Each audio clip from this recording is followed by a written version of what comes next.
विमल बोलो जुबा केसरी, हर पल मनाओ केसरी त्योहार। प्रणाम, मैं गरिमा सिंह। देश भर में जबरदस्त तरीके से अगड़े और पिछड़ों में घमासान चढ़ा हुआ है, ठनी हुई है अगड़ों में और पिछड़ों में। और ये जो सूरत हाल है, आपको बताऊं कि कल सुबह तक तो दरअसल बवाल ये मच रहा था कि सवर्ण भड़के हुए थे, अपशब्द कहे जा रहे थे देश के प्रधानमंत्री नरेंद्र मोदी को, शिक्षा मंत्री धर्मेंद्र प्रधान को। वो शब्द जो मैं आपको नहीं सुना सकती, ऐसे जाति सूचक शब्दों का इस्तेमाल किया जा रहा था और ये खुलकर हो रहा था। और दरअसल कल के बाद से ये तस्वीर थोड़ी सी पलट गई। अगड़े बांटते दिखाई दे रहे थे, मिठाई गुलाल लगाते दिखाई दे रहे थे एक दूसरे को, लेकिन पिछड़े और दलित अब सड़कों पर उतर आए हैं। ये तस्वीर भी कल से दिखाई दे रहा है। दिल्ली यूनिवर्सिटी में, प्रयागराज में, यहां तक कि बिहार तक मामला पहुंच गया है। पिछड़े, दलित, बहुजन सब अब सड़कों पर उतरे हुए हैं। दो तस्वीरें मैं आपको दिखा रही हूं। तो दरअसल ये अगड़ा बनाम पिछड़ा होता हुआ दिखाई दे रहा है और ये झगड़ा कल के सुप्रीम कोर्ट के आदेश के बावजूद अभी रुकता हुआ तो बिल्कुल दिखाई नहीं दे रहा है। अपर क्लास एक तरफ और ये पिछड़े जो हैं ये एक तरफ। और इसी को खत्म करने के लिए राष्ट्रीय स्वयंसेवक संघ ने, आरएसएस ने, सत्ताधारी बीजेपी ने अपनी पूरी ताकत झोंक दी। हिंदू समरसता, हिंदू एकता, बटोगे तो कटोगे, सारे नारे बाकायदा दिए गए कि ये जो बंटी हुई स्थिति है हिंदुत्व के गुलदस्ते में ये दिखाई ना दे। ओबीसी, एससी, एसटी अलग और सवर्ण अलग, ये तस्वीर बिल्कुल बदल जाए। लेकिन सिर्फ एक नियम ने, हटा दीजिए तस्वीरें, यूजीसी के सिर्फ एक नियम ने धज्जियां उड़ा दी पूरी हिंदू एकता की और पूरे देश को एक तस्वीर दिखाई कि जमीन पर तो दरअसल कुछ है ही नहीं। जमीन पर तो अभी भी खांचे बटे हुए हैं, इधर पिछड़े हैं, इधर दलित हैं और इधर दरअसल सवर्ण बिल्कुल इधर एक अपनी दुनिया में मशगूल है। वो मानने को राजी नहीं है कि इस देश में दलितों के साथ, आदिवासियों के साथ, पिछड़ों के साथ जातिगत आधार पर भेदभाव होता है। और वो जो नया नियम जिसका मैं जिक्र कर रही हूं, सिर्फ एक यूजीसी नियम लेकर आया, नया नियम, बवाल हो गया, झुकना पड़ा। और झुकना जब शब्द इस्तेमाल कर रही हूं तो बड़ी जिम्मेदारी से इस्तेमाल कर रही हूं। आगे पूरी कहानी आपको बताने वाली हूं। 13 जनवरी को, ये मैं कल के प्रोग्राम में भी आपको बता चुकी हूं, 13 जनवरी को गजट प्रकाशित किया ये यूनिवर्सिटी ग्रांट कमीशन ने। और ये नया नियम जो प्रकाशित किया था यूजीसी ने, भाई यूजीसी को कोई ऐसे ही अचानक नींद से जगे अलार्म लगाया था, नींद से जगे और नए नियम बना दिए, ऐसा नहीं था। इस देश की सर्वोच्च अदालत ने कहा था यूनिवर्सिटी ग्रांट कमीशन को कि नियम बनाइए, जातिगत भेदभाव को रोकने वाले जो एग्जिस्टिंग रूल्स एंड रेगुलेशंस हैं वो नाकाफी है इस देश में, ये सुप्रीम कोर्ट ने कहा। तो यूजीसी एक्टिव हुआ, डेटा इकट्ठा किया गया बाकायदा भेदभाव का, और तब जाकर नियम बने। और ये हुआ कब? जनवरी 2025 में ये कहा था। जस्टिस सूर्यकांत उस समय ये ऑर्डर देते हुए दिखाई दिए थे, जो अब इस देश के चीफ जस्टिस ऑफ इंडिया हैं। तो ये माना गया कि जातिगत भेदभाव होता है। सरकार ने क्या किया, और फिर एक शब्द और जोड़ देती हूं कि जब मैं ये कह रही हूं कि सरकार लेकर आई बिल, यूजीसी सिर्फ बलि का बकरा बनाया जा रहा है, तो जिम्मेदारी से कह रही हूं, क्योंकि यूजीसी ने जो ड्राफ्ट बनाया उसे संसदीय समिति को भेजा गया, संसदीय समिति ने फिर यूजीसी को भेजा, यूजीसी ने शिक्षा मंत्रालय को भेजा, अप्रूवल मिला, तब जाकर यह गजट प्रकाशित हुआ। तो सरकार ने दरअसल क्या किया कि एससी, एसटी के साथ साथ ओबीसी को भी जोड़ दिया जातिगत भेदभाव के दायरे में कि भाई इनके साथ भी जातिगत भेदभाव होता है, इन्हें भी शामिल कर लो। तो भड़क गए पूरे देश के सवर्ण। और ये वाजिब भी हो सकता है, ये कंसर्न हो सकता है कि भाई हमें तो घोषित अत्याचारी साबित करने पर तुले हुए हैं कि हम घोषित अत्याचारी हैं, ये पीड़ित हैं, तो खांचे बटते हुए दिखाई दिए। लेकिन शिक्षा मंत्री सामने आए, धर्मेंद्र प्रधान। भाई कल से ये बड़ा नैरेटिव चल रहा था, यूजीसी ले आया, यूजीसी ले आया, यूजीसी ले आया, सरकार लेकर आई, क्योंकि धर्मेंद्र प्रधान शिक्षा मंत्रालय के सबसे बड़े चेहरे, वो ओन करते दिखाई दिए इन नियमों को। ये कोई बताने वाला नहीं है आपको, सरकार लेकर आई। और धर्मेंद्र प्रधान ने बयान ये दिया कि हम ओन करते हैं। मैं सभी को आश्वस्त करना चाहता हूं कि कोई भेदभाव नहीं होगा, किसी को भेदभाव के आधार पर कानून का दुरुपयोग करने का अधिकार नहीं होगा। यूजीसी हो, भारत सरकार हो, राज्य सरकार हो, उनकी जिम्मेदारी रहेगी। और यह विषय सुप्रीम कोर्ट की निगरानी के भीतर आया है, पूरी व्यवस्था एससी की निगरानी में हुई है। यह बयान है ऑन रिकॉर्ड धर्मेंद्र प्रधान का। तो लेकर आई सरकार, बवाल कट गया कि भाई हमें तो अत्याचारी घोषित कर दिया। और प्रधानमंत्री नरेंद्र मोदी को, धर्मेंद्र प्रधान को अपशब्द इतने कहे गए कि अगर दरअसल ये किसी सवर्णों के इतर, और खुलकर कह रही हूं ये बात, अगर सवर्णों से इतर किसी पिछड़े वर्ग ने, दलितों ने ये बात कह दी होती तो दुनिया भर की एफआईआर हो गई होती। हुआ कुछ नहीं। अब सुप्रीम कोर्ट ने कल एक रिमार्क इस पर दिया कि ये अस्पष्ट है, इसके गंभीर परिणाम हो सकते हैं, जातिवाद में हम दरअसल पीछे की तरफ जा रहे हैं इस व्यवस्था में, तो रोक दो। नियमों पर रोक लग गई।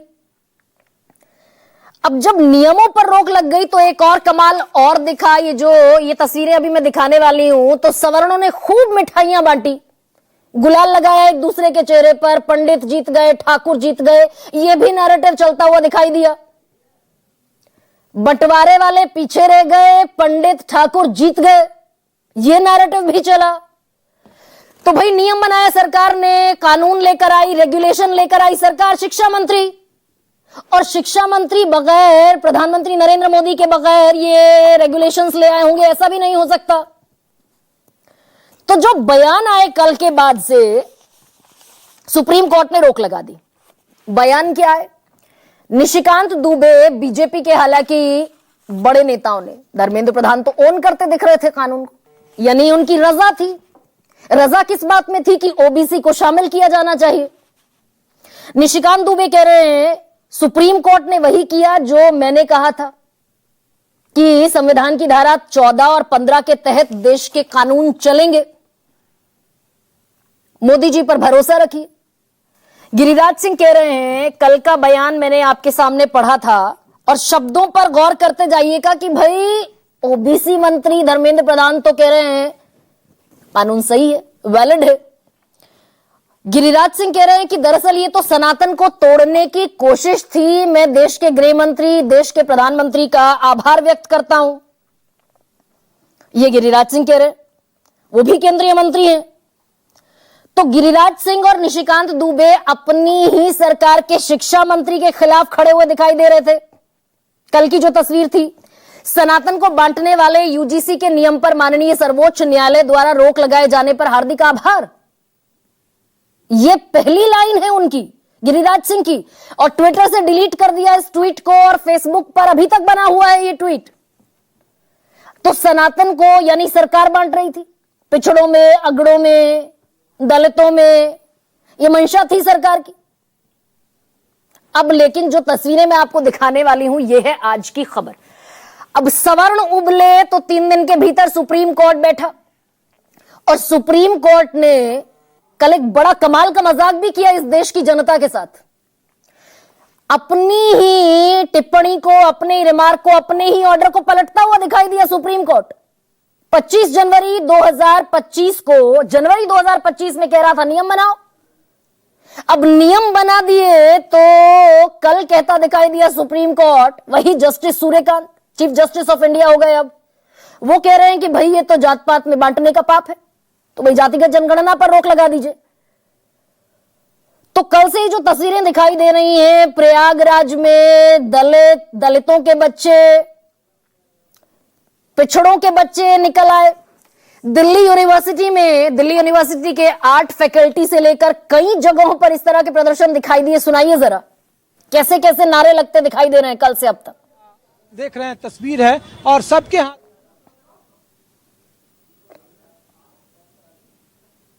एम्बियंस सुनाइए, आवाज सुनाइए जरा। मनुवाद की छाती पर बाबा साहब अमर रहे, कानून लागू।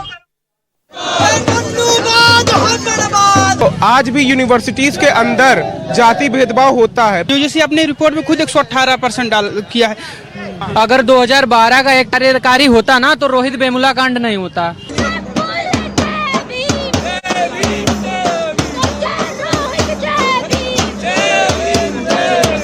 मैं भी एक दलित समाज से आता हूँ, मैंने भी इन चीजों को झेला है। इनका EWS आया, कोई आपत्ति नहीं, इस पे देखिए किसी को आपत्ति नहीं लेना चाहिए। अब उनके मन में क्या चल रहा है वो जाने। पर जैसे ही ये नियम आएगा और जो नियम है उसमें जातिगत भेदभाव कहीं न कहीं रुकेगा।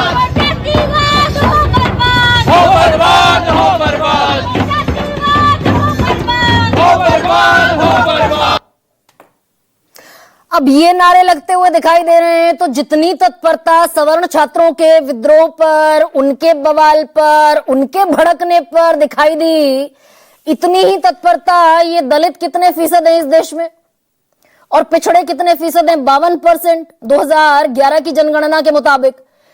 तो ये बड़ा चंक है, इतनी ही तत्परता अब दिखाई देने वाली है क्या? अब दरअसल सरकार इधर कुआं दिखाई दे रहा है, उधर खाई दिखाई दे रही है, इधर बोले तो मरे और इधर बोले तो मरे, ये स्थिति भी बन रही है। लेकिन आंकड़े दरअसल जाते हैं इन बच्चों, पिछड़ों के, दलितों के बच्चों के फेवर में। IIT की एक रिपोर्ट कहती है कि 75% छात्र, 75% स्टूडेंट इस देश में जातिगत भेदभाव का शिकार होते हैं 78 साल बाद भी। और सवर्ण वाइस चांसलर से लेकर सवर्ण दरअसल कॉलेजेस में, यूनिवर्सिटीज में, सब जगह बहुतायत में है। OBC है नहीं, ना SC है और ना ST है। अब आप दरअसल 2-3 छोटी छोटी चीजें नोट कीजिए। 45 सेंट्रल यूनिवर्सिटी है इस देश में, 45 आउट ऑफ 45 वाइस चांसलर्स, वो जो VC का पद होता है, सबसे बड़ा पद होता है किसी भी यूनिवर्सिटी में, इन 45 में से एक दलित है, एक ST है यानी कि आदिवासी, सिर्फ एक, और OBC है सिर्फ 5। और एक आंकड़ा और आपको दे देती हूं, जो पढ़ाने वाले प्रोफेसर हैं उनमें से 67% जनरल कास्ट के हैं, 67% आउट ऑफ 100%। 11% हैं दलित, 5% हैं आदिवासी, उनका तो दरअसल कोई नाम लेने वाला ही नहीं है, और 14% हैं OBC, 27% तो आरक्षण है। और खाली पड़े हुए पद उनको भूल जाइए।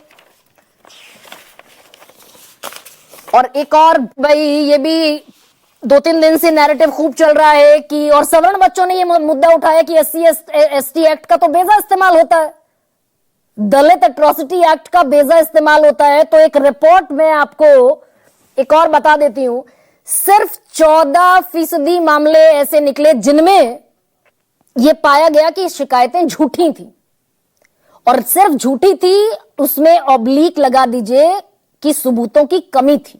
मतलब जब इन्वेस्टिगेशन हुई तो सबूत नहीं मिल पाए 14% में। बाकी 86% शिकायतें जायज पाई गई, सही पाई गई। ये दलित एट्रोसिटी है इस देश में। इसी पर आज चर्चा करने वाली हूं, क्योंकि सवाल दरअसल बच्चों का भी है। ऐसे में कुछ बयान आपको सुनाते हैं। लोगों ने यहाँ तक कहा कि PDA की वजह से UGC ले आए। बीजेपी वाले बड़े खतरनाक हैं, ये दूसरे का नुकसान करने के लिए अपना भी नुकसान करना चाहते हैं। सुप्रीम कोर्ट ने अच्छी बातें कही है। कल कहा है कि 75 साल हो गया आज़ादी के और अब समानता के अधिकार पर सबको जीना चाहिए। उन्होंने तो कई एक बातें कही हैं जिसका कि मैं पहले से ही तेजी रहा हूँ। कैसा जन्नाटेदार तमाचा है भारतीय जनता पार्टी की एक साजिश के खिलाफ, षड्यंत्र के खिलाफ, कि वो चाहते थे समाज में लोग आपस में लड़ें जाति धर्म के आधार पर। यह दरअसल ये अंदाजा नहीं था। अब ऐसे में आपके सामने रखती हूं आज का सबसे बड़ा सवाल। UGC पर अगड़े बांटे मिठाई, अब शुरू हुई दलित पिछड़ों की लड़ाई। और दूसरा सबसे बड़ा सवाल आज का, ये UGC के नए नियम में कांटा अगर ये है तो अगड़े पिछड़ों में किसने बांटा? और मेरे साथ